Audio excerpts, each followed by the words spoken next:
Boa tarde. O governo apresentou em dezembro do ano passado propostas para a reforma das leis trabalhistas no Brasil. As mudanças na legislação que rege os trabalhadores brasileiros estão em tramitação no Senado. A principal medida anunciada foi a possibilidade de que acordos entre empresas e sindicatos possam estabelecer algumas regras diferentes daquelas previstas em lei. A medida divide opiniões. De um lado, o governo garante que não vai atingir os direitos garantidos na Constituição. Do outro, os trabalhadores e até mesmo o Ministério Público do Trabalho consideram a proposta inconstitucional. E para falar sobre o assunto, convidamos a advogada com atuação na área trabalhista e previdenciária, Vanessa Porto. Vanessa, seja muito bem-vinda ao Tema Jurídico. Obrigada, Alberto. É um prazer recebê-la aqui para a gente esclarecer, para as pessoas que estão em casa, os detalhes dessa reforma. Para começar a nossa conversa, qual é o impacto disso na vida do trabalhador? Quais são os reflexos dessa reforma? Primeiramente, o prazer é meu, né? Muito obrigada. É importante, inclusive, a gente falar e discutir um pouco sobre esse tema, porque realmente vai ter impacto na vida de todos nós, na verdade, né? Todos os trabalhadores e também daqueles que estão a ingressar no mercado de trabalho, enfim. Mas os impactos, assim, são diversos, né? Acredito que tem impactos bons para a economia, de fato. De fato, a gente tem uma legislação trabalhista de mais de 70 anos, né, que não se adequa mais totalmente às realidades que a gente tem hoje, sobretudo com as novas tecnologias e etc. Mas também trará impacto aos trabalhadores com relação às jornadas de trabalho, né, com relação às férias, que são direitos adquiridos há muito tempo, que têm regramentos específicos e que, inclusive, o trabalhador já está acostumado com esses regramentos, mas que ao longo desses dias, ao longo dessas discussões que vão acontecer pelos próximos meses, né, a gente vai ver que vai sofrer realmente algumas alterações. E nessa nossa conversa a gente vai detalhar tudo, né? Exatamente. Para quem está em casa poder ficar sabendo dessa reforma de cada detalhe. Isso mesmo. Primeiro, vamos abordar a questão da jornada de trabalho. Como é que vai ficar essa jornada de trabalho do trabalhador, que atualmente é de 8 horas por dia, né? Isso, no geral. Exatamente. Hoje em dia a gente tem uma jornada de trabalho que ela tem duplo limite, a gente chama. Eu tenho uma jornada de trabalho que ela precisa ser 8 horas diárias e 44 horas semanais. Então, o empregador ele precisa respeitar esses dois limites. Isso significa dizer o quê? Que é muito comum que a gente veja, por exemplo, no comércio, às vezes a gente tem de segunda a sexta 8 horas, no sábado 4 horas. Justamente porque eu estou respeitando tanto o limite diário quanto o limite semanal. A proposta agora é que esse limite semanal, né, esse limite diário, ele vai poder ser elastecido, desde que respeitado o limite mensal de horas, que é uma jornada de 220 horas mensais. Então, se o empregador conseguir respeitar essa jornada mensal de 220 horas mensais, ele vai poder extrapolar um pouco a jornada além das 8 horas diárias. Isso, porém, tem alguns limitadores. Ele já veio prevendo que é o seguinte: durante a semana, aquele empregado ele pode fazer até 4 horas extras. Então, se na segunda-feira ele faz 12 horas de trabalho, entende-se que daquela semana ele já extrapolou aquelas 4 horas extras, além da 44ª, né? E aí ele não pode mais trabalhar em regime extra, então ele vai ter que trabalhar até as 8 horas. Por isso, até que alguns deputados e o próprio governo defendem que isso não estaria atingindo o direito constitucional daquela jornada do trabalhador, né? Mas iria haver essa possibilidade de flexibilização, que hoje, de fato, não é uma coisa que a gente não tenha, porque as convenções e os acordos, que é outro ponto também, feito entre empresário e trabalhador, isso, né? que essa reforma traz, mas eles já existem, esses acordos, eles já previam algumas formas de flexibilização. Não nesse nível que a reforma vem propor, de fato, mas essa flexibilização é o interesse maior. Eu vejo a reforma com esse interesse maior de flexibilizar.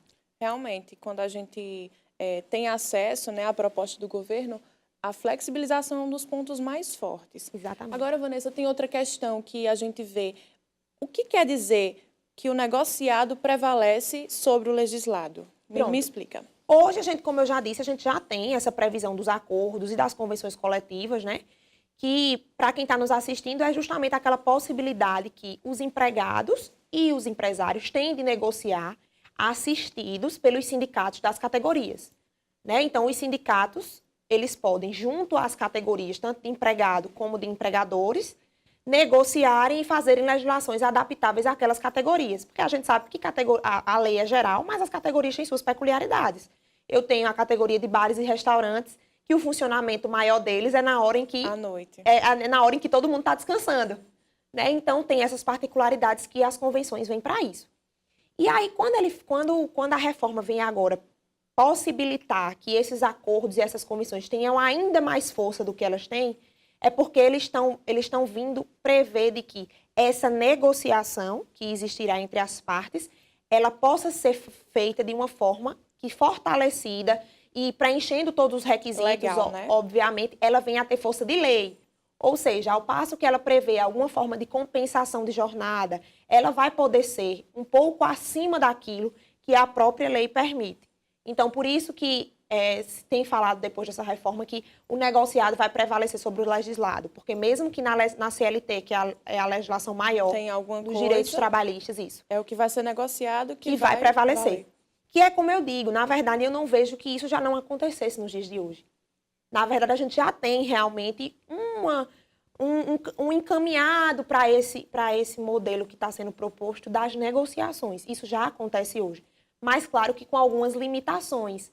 Porque mesmo que a negociação coletiva quisesse fazer determinadas coisas, ela encontrava barreira na legislação que dizia especificamente que aquilo, por exemplo, com relação à jornada, por exemplo, eu tinha uma limitação, né? Eu não posso ir além daquilo. Eu tenho um intervalo mínimo de 1 hora.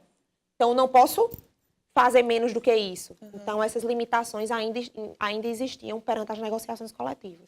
E esses termos técnicos, eles são importantes de ser esclarecidos, porque às vezes as pessoas não entendem. Exato. Essa negociação é uma coisa que já acontece, né, fortemente, isso. mas não é prevista em lei, como você na verdade, essa negociação, a negociação em si, ela é prevista na lei. Porém, ela está adestrita a algumas previsões que a lei tem. Uhum. E hoje, com essa reforma, ela vai permitir que, além da lei, afora daquilo que a lei fala, dentro de alguns pontos, que não são todos os pontos, por exemplo, saúde e segurança do trabalhador não vão estar em negociação coletiva, então vai ser preciso respeitar o que a lei diz, não entra em negociação, mas alguns pontos, como a jornada, como as férias, como os intervalos entre a jornada, isso aí vai poder ser negociado com maior amplitude, com maior facilidade e abertura, digamos assim. E para quem trabalha em regime de tempo parcial, vai ter alguma mudança? Então, hoje o regime de tempo parcial, ele prevê uma jornada máxima de 25 horas semanais, né? Então, se você parar para pensar, hoje eu tenho essa limitação. O que a lei vem trazer com essa reforma é que eu vou elastecer essa jornada de tempo parcial. Eu vou permitir que não seja somente 25 horas semanais, mas aquele empregado que venha a trabalhar até 30 horas semanais ou 26 horas semanais, com possibilidade de se fazer até 4 horas extras, eu vou ter a possibilidade de que ele ingresse no regime de tempo parcial. Então, é isso que a lei vem propor. É mais uma flexibilização, porque a gente sabe que tem muitas categorias que trabalham 6 horas diárias. Como a dos jornalistas, por exemplo. E aí, às vezes, aquela empresa ela precisa daquele empregado somente por 6 horas. Mas ela não tem a possibilidade de contratá-lo em tempo de regime parcial, que significa o quê? Pagá-lo num valor abaixo do que aquele que trabalha em 8 horas, por exemplo, né? Então, ele não tem essa possibilidade de contratar essa pessoa por esse regime, porque a legislação não permitia. Então, com isso, e até nas entrevistas que você vê do ministro do Trabalho, do próprio presidente Temer, etc., eles falam que com essa mudança eles acreditam abrir uma margem de contratação e de novos empregos muito grande. Que isso a gente só vai conseguir ver na prática, obviamente. Mas é porque eles acreditam que eu vou ter condição de trazer uma grande gama de trabalhadores que onerem menos o empresário. Entendi. Vanessa, a gente vai fazer uma pausa, tá bom? E no próximo bloco a gente vai continuar abordando esse tema, tirando todas as dúvidas sobre a reforma trabalhista. Eu volto já, é um minuto só. Voltamos com mais um bloco do Tema Jurídico, hoje falando sobre a reforma trabalhista proposta pelo governo federal.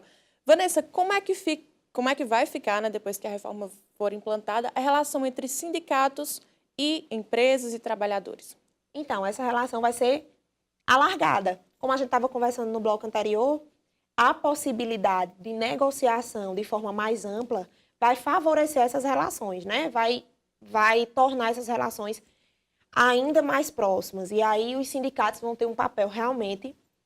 Aí eles já têm um papel muito fundamental, mas vão ter um papel fundamental de que essas negociações, que vão poder ser mais amplas, não venham para fazer com que os empregados, os trabalhadores percam direitos.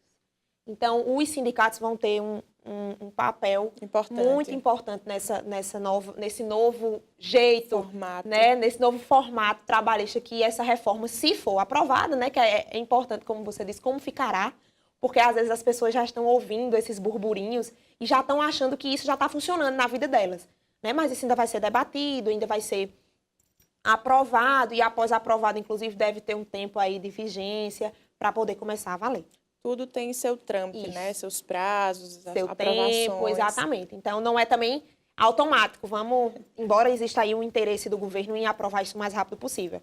Mas aí isso também precisa respeitar alguns trâmites legislativos, né? E etc. Inclusive, foi formada uma comissão especial, na verdade, para avaliar todo esse processo. Exatamente. A proposta do presidente Temer, né, que foi enviada diretamente, isso, na verdade, não é um projeto que surgiu de nenhuma das casas legislativas, nem do Senado, nem da Câmara. Foi enviado direto do governo federal. Isso foi enviado direto do Poder Executivo, que foi para a Câmara de Deputados, né? E agora já foi elaborada e já foi formada essa comissão que vai analisar os termos dessa reforma, os termos propostos, né, desse projeto de lei, porque ele é enviado em forma de projeto de lei.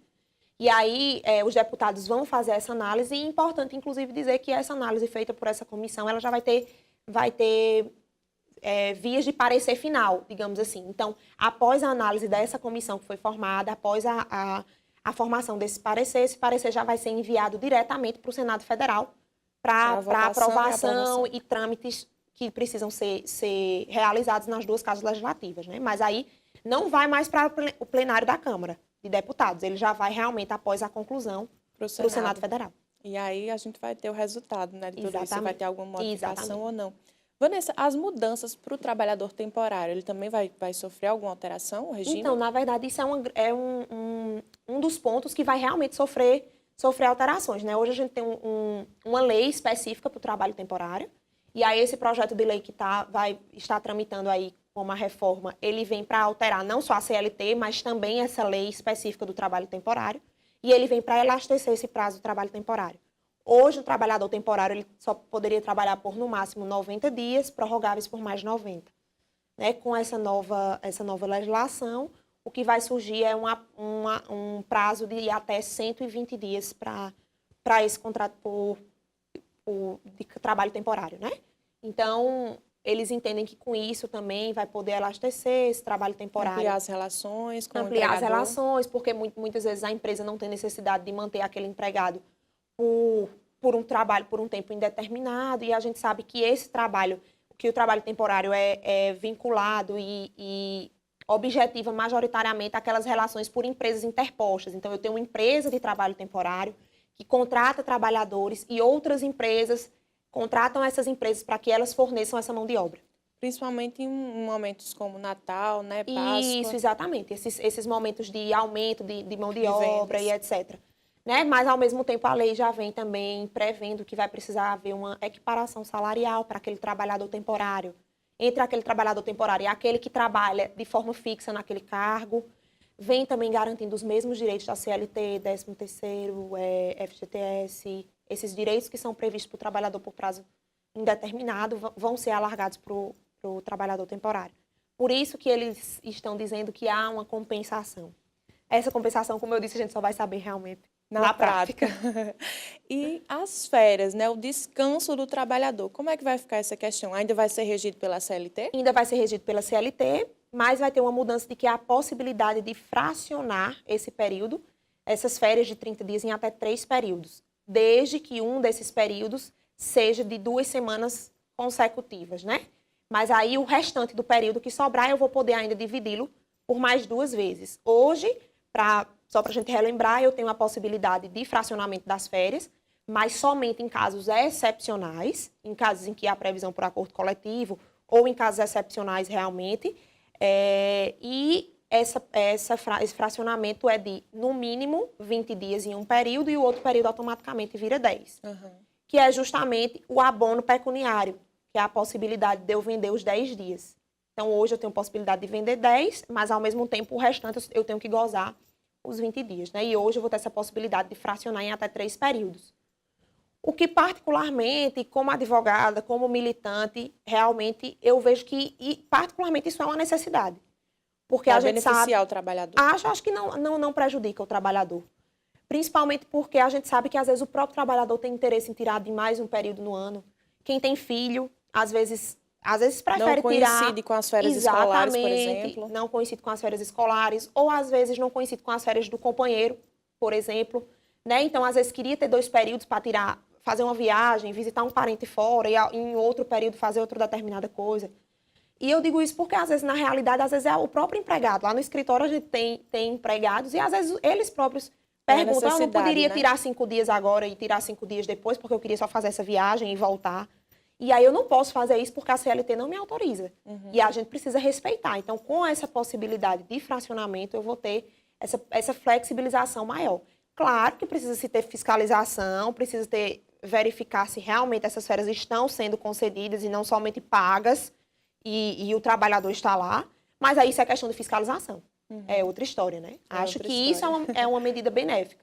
E já para o trabalhador de regime por tempo parcial, essas férias que antes também eram menores, ou seja, elas eram... Também vai ser ampliada. Vão ser ampliadas, elas também vão virar 30 dias. Então, todas as férias, tanto do trabalho do contrato de trabalho por regime de tempo parcial e do trabalho por tempo indeterminado, eles vão ser regidos pelo artigo 130 da CLT, que são os 30 dias, e essa possibilidade, se aprovada, de que seja fracionado em mais de 2 períodos. Entendi.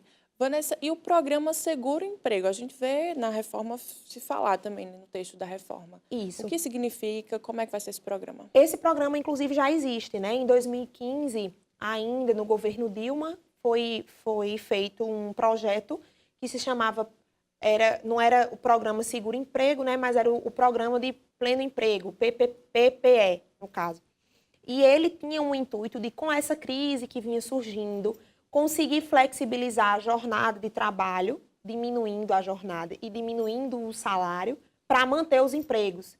Então, eu acho que a gente até lembra que nas discussões que surgiram à época, foi visto isso, que iria ser possível a redução da jornada de trabalho e a redução do salário, porque hoje a nossa Constituição proíbe a redução de salário, né? Mas esse programa iria possibilitar isso. E o governo iria entrar com uma parcela de complementação dessa redução. Então, esse programa hoje, ele prevê com a reforma, ele iria prever que a empresa que ingressasse nesse programa de seguro-emprego, ela iria poder reduzir o salário e a jornada do empregado em até 30%, e dessa redução de 30%, o governo entraria com metade dela, complementando, custeando a metade dessa redução, para que a perca para o trabalhador não fosse tão grande, tão significativa. E essa complementação dada pelo governo sairia do FAT, né, do Fundo de Amparo ao Trabalhador. Sempre lembrando que essa redução, para que ninguém ache que também o governo iria estar assumindo um ônus muito grande, ele iria se comprometer apenas com 65% do teto do seguro-desemprego. Então, aquilo que eu ganho de seguro-desemprego, o governo, se por acaso a minha redução desse mais do que isso, o governo não iria assumir isso completamente, porque iria ter essa limitação em 65% do valor do seguro-desemprego. Isso é uma intenção de o quê? De manter os empregos, sobretudo, né? Mas também conseguir segurar a economia, porque aí realmente na economia como está e como estava... Nessa crise, né? Isso iria ser necessário para os empresários das demissões em massa, e para evitar essas demissões em massa, o governo preveu isso. Mas aí isso não é absoluto, não é... Eu sou empregado, então quer dizer que eu sou empresário, posso fazer isso amanhã. Não. Preciso preencher os requisitos, preciso me inscrever no programa de seguro-emprego. Tudo dentro da lei. Exatamente, para poder fazer jus a esses benefícios, até porque tem uma questão de compensação aí, tributária, etc., que vai precisar seguir os trâmites governamentais, né? Com certeza. Vanessa, a gente vai fazer mais uma pausa e, na volta, vamos saber qual a opinião do Ministério Público do Trabalho sobre a reforma proposta pelo governo federal. Até o próximo bloco. Um estudo realizado pelo Ministério Público do Trabalho aponta que as mudanças na legislação trabalhista propostas pelo governo federal são inconstitucionais. Vanessa, essas mudanças são inconstitucionais com tanta flexibilização assim? De fato, o medo e a preocupação do Ministério Público, inclusive como um órgão que deve ter, de fato, essa preocupação, é que essa flexibilização realmente atinja direitos historicamente e duramente conquistados pelo trabalhador. Como essa limitação da jornada de trabalho, que a gente sabe que um dia já não foi assim e com muita luta se chegou a isso. E está todo mundo tenso, né? Exatamente. E sabe-se realmente com a jornada de 8 horas, principalmente em determinadas categorias, ela já é uma jornada um pouco pesada, cansativa, né? Então, a preocupação do governo, do Ministério Público é justamente essa, porque, de fato, existem algumas regras constitucionais que dizem e que limitam as jornadas, né? E essas flexibilizações iriam de encontro a isso. Então, de fato, a discussão é válida, né? Eu acredito que a reforma ela precisa acontecer, mas a discussão também precisa.